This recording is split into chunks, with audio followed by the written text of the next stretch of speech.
On January the 3rd, 1989, 16-year-old Huwe Burton came home in the early evening after spending the day at school.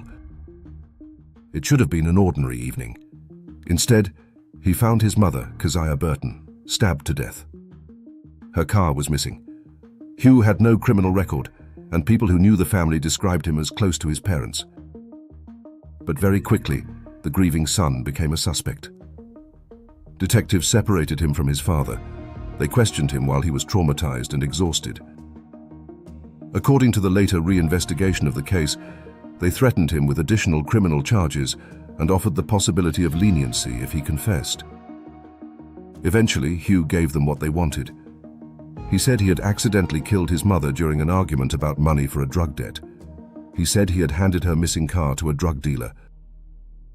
The police now had a written confession and a recorded confession. The case appeared to be solved. There was only one problem. Huwe Burton had not killed his mother. Hello everyone, and welcome back to our channel. Today's story begins with a murdered woman and her 16-year-old son. But this is not really a video about one murder case. It is about something much more disturbing. It is about what happens when another person's certainty becomes stronger than your own memory. It is about how an innocent person can enter a room knowing the truth and leave that room repeating a lie, and sometimes even believing it. Most of us hear a false confession story and immediately say the same thing. I would never do that. I might panic. I might cry. I might say something stupid. But confess to a murder I did not commit? Impossible. In our imagination, innocence is a kind of psychological armor. If you know you did nothing wrong, you simply keep saying no until everyone understands. You ask for a lawyer, remain perfectly calm, and speak like the smartest detective in a Netflix series. Of course, this is also how most of us imagine we would behave during a plane emergency. But reality usually becomes less elegant when fear enters the room. Researchers who study false confessions generally distinguish between three broad types. The first is a voluntary false confession. This happens without pressure from investigators. Someone may want attention, may want to protect another person, may seek punishment, or may have difficulty separating reality from fantasy. The second is a compliant false confession. The person still knows they are innocent, but confession begins to look like the fastest exit from an unbearable situation. They may want to sleep, go home, end the questioning, avoid a threatened punishment, or receive some form of promised or implied relief. The third type is the most frightening. It is called an internalized false confession. Here, the person does not merely repeat a story they know is false. They begin to distrust their own mind. They start thinking that perhaps they blacked out. Perhaps they forgot. Perhaps all these confident people, all this supposed evidence, and all these scientific-looking tests know them better than they know themselves. That sounds impossible until we meet Peter Riley. In 1973, 18-year-old Peter found his mother murdered. After hours of interrogation, investigators told him that he had failed a supposedly infallible polygraph test. Peter began the interview denying the crime. Then the test result created doubt. The doubt became an explanation. And the explanation eventually became a vivid false memory of killing his own mother. Peter was convicted, but evidence later cleared him. The important transformation happened before the conviction. An external authority had replaced his memory with a story. Psychologists Saul Kassin and Catherine Keishel demonstrated a small version of this process in a famous 1996 experiment. Participants completed a computer task and were warned not to press the ALT key because it would crash the machine. The computer was programmed to crash regardless of what they did. The innocent participants were then accused of pressing the forbidden key. In some sessions, another person falsely claimed to have witnessed them press it. Without the false witness, 48% signed a confession. With the false witness, the number rose to 94%. Some participants even began to believe they might actually have caused the crash. Now, pressing a computer key in a university experiment is not the same as confessing to murder. The consequences were tiny, the environment was controlled, and nobody was facing prison. But that is precisely why the experiment matters. If false evidence can make ordinary people question a harmless action that happened only minutes earlier, imagine what can happen when the person is frightened, isolated, exhausted, young, grieving, and facing an authority figure who insists that the evidence is undeniable. The brain is not a security camera. Memory is reconstructed. We rebuild it using fragments, expectations, emotions, and information that arrives later. Usually this works well enough for everyday life, but under pressure, the line between remembering an event and imagining an explanation can become dangerously thin. And there is another paradox. Sometimes innocence does not protect a suspect. Sometimes innocence makes the suspect easier to interrogate. In a mock crime study, innocent participants were much more likely than guilty participants to waive their right to silence and legal counsel, 81% compared with 36%. When researchers asked why, the innocent participants gave perfectly reasonable answers. They had done nothing wrong. They had nothing to hide. Psychologists call this the phenomenology of innocence. In simple words, it is the innocent person's faith that innocence will eventually become obvious. The guilty person understands the danger of evidence. The innocent person expects evidence to rescue them. So they talk, they explain, they stay in the room because leaving would look suspicious. And when investigators mention a camera, a witness, a fingerprint, or a test that will supposedly prove what happened, the innocent suspect may think that future evidence will correct any mistake made today. That creates a terrible bargain. Say what they want now. Let the truth fix everything later. But later is far away. The interrogation room is happening now. The exhaustion is now. The fear is now. The desire to go home is now. Human beings naturally give more psychological weight to immediate pain than to distant consequences. Years in prison are an abstract future. One more hour inside that room is painfully real. This is why a false confession is not necessarily an irrational act. Inside a distorted situation, it can feel like a rational solution to the next 5 minutes. And the modern interrogation room did not appear from nowhere. For centuries, legal systems treated confession as unusually powerful evidence. Until the 18th century, English common law generally admitted confessions regardless of how they had been obtained. In 1936, the United States Supreme Court decided Brown versus Mississippi. 3 black defendants had been physically tortured into confessing and sentenced to death, with the convictions resting on those confessions. The Supreme Court unanimously reversed the convictions. The message seemed clear: physical violence does not produce trustworthy truth. But the system did not stop wanting confessions. The pressure became increasingly psychological. That difference matters because a bruise can be photographed. Psychological pressure can disappear when the door opens. The final confession may look calm, detailed, and voluntary, especially when the hours that produced it were never recorded. One influential confrontational model begins with a presumption of guilt. The investigator's job is no longer to discover whether the suspect committed the crime. The job becomes overcoming resistance and obtaining an admission. Denial increases the pressure.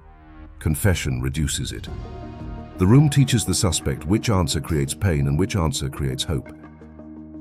Investigators may insist that the evidence is overwhelming, reject denials, suggest that the act was understandable, or imply that cooperation will make the situation easier. In the United States, courts have often permitted deceptive interrogation tactics under a totality of the circumstances test. In the 1969 case, Frazier v. Cupp, the Supreme Court held that a police lie about an accomplice's statement did not, by itself, make the resulting confession involuntary. But lawful does not automatically mean reliable. Research consistently finds that presenting false evidence increases the risk that innocent people will confess.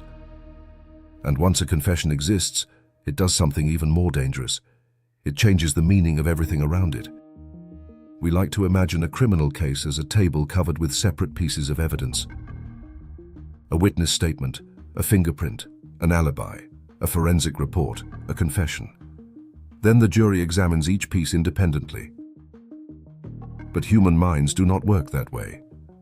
A confession does not simply join the evidence. It can reorganize the evidence.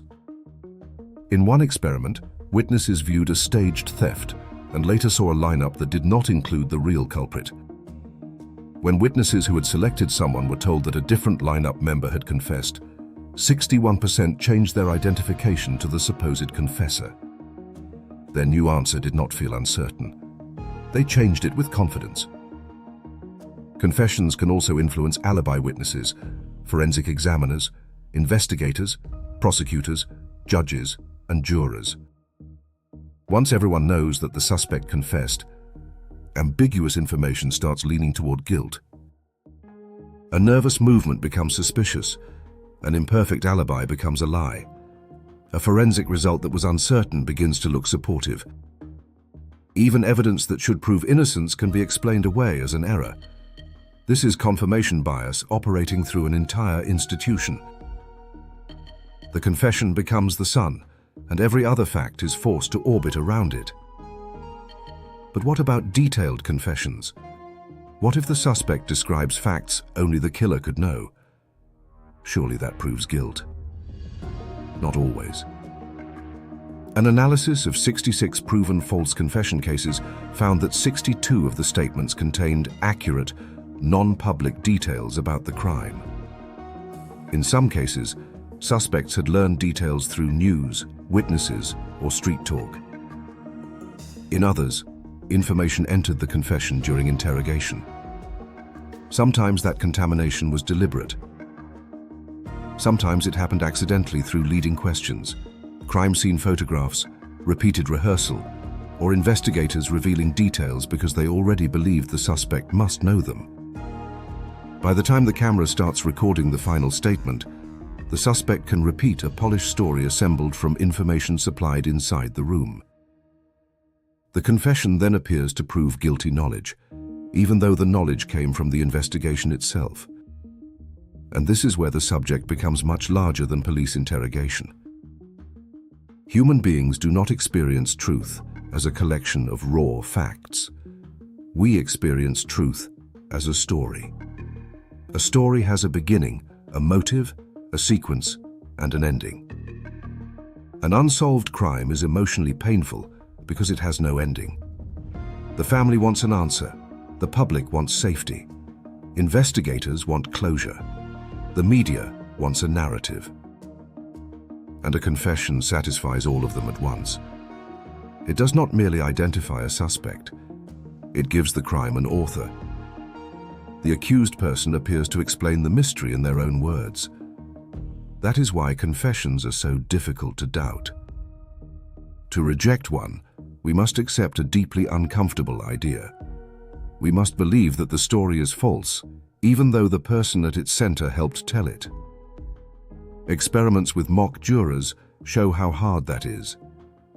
Even when people judge a confession to be coerced, it can still increase their tendency to convict compared with seeing no confession at all. Consciously, they say they ignored it. Psychologically, the story remains. There is, however, another way to design the room. After notorious miscarriages of justice involving the Guildford 4 and Birmingham 6, police in England and Wales introduced the Peace Model in 1992. The letters stand for preparation and planning, engage and explain, account, closure, and evaluate. The important change was not the acronym, it was the objective. Instead of treating confession as the main measure of success, investigative interviewing focuses on cooperation and accurate, relevant information. The interviewer builds rapport, asks productive questions, allows a complete account, and presents evidence strategically and truthfully. Recent research reviews have found information-gathering approaches produce evidence that distinguishes guilt from innocence more reliably than accusatorial approaches. That should not be surprising. If the goal is confession, denial looks like an obstacle. If the goal is information, denial is a claim that must be tested. The same room can produce a completely different result, depending on the question the institution is asking. Are we trying to confirm our story, or are we trying to discover what happened? Now return to Huwe Burton. After confessing, he withdrew the statement as soon as he was outside police custody. At trial, he maintained his innocence and said the confession had been coerced. His defense tried to present an expert on the unreliability of the confession, but the court did not allow that testimony. In 1991, Huwe was convicted of murdering his mother. He was sentenced to 15 years to life. He spent 19 years in prison before being released on parole in 2009. Meanwhile, another part of the story had never fit comfortably. Within days of Huwe's confession, police found the family's downstairs tenant, Emmanuel Green, driving Keziah Burton's missing car. Green gave statements that supported the police theory involving Huwe, but he died before the trial and never testified.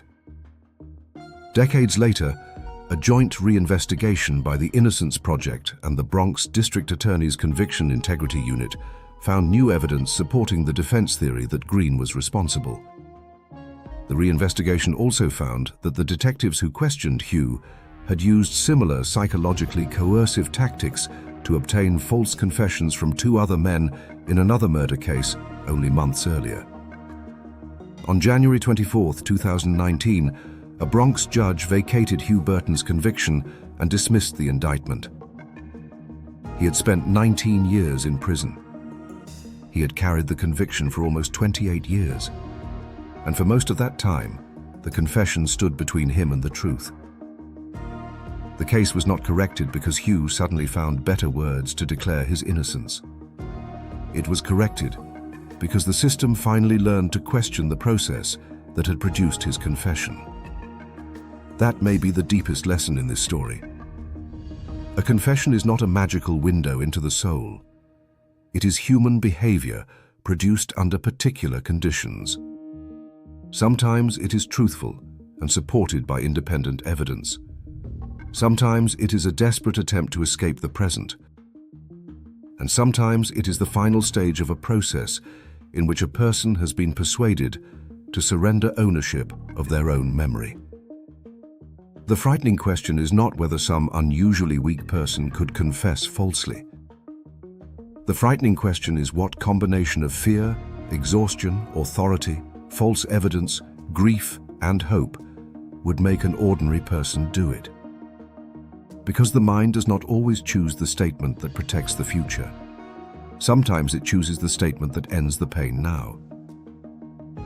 So imagine that you are innocent, frightened, and sitting across from someone who tells you that the evidence is undeniable. Would your innocence protect you? Or would it make you trust the system long enough for the system to stop trusting you? Tell us what you think in the comments, and subscribe for more true stories about the strange side of human behavior. Thank you all for watching.